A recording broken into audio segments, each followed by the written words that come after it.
Anthony from Supertech Electronics.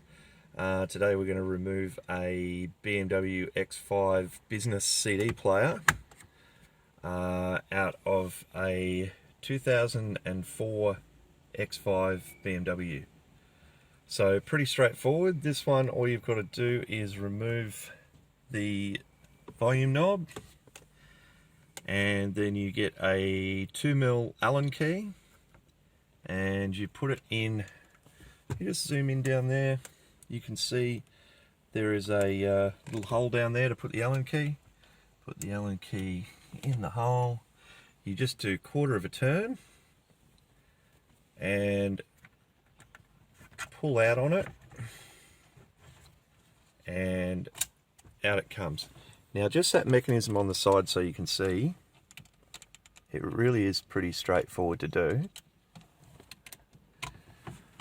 All I'm doing is turning the Allen key, and you can see that key there just comes in. So it's just a little locking key.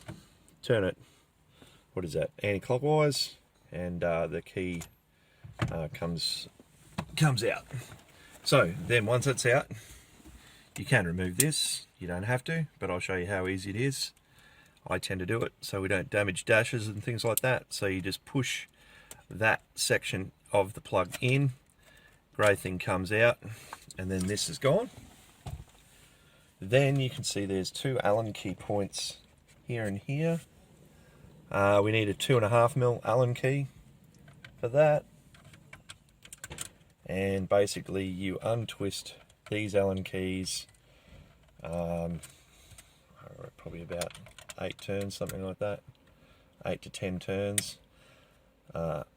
Unscrew them, should be enough, and then you just pull and the whole thing slides out. Now there is a clip on the back.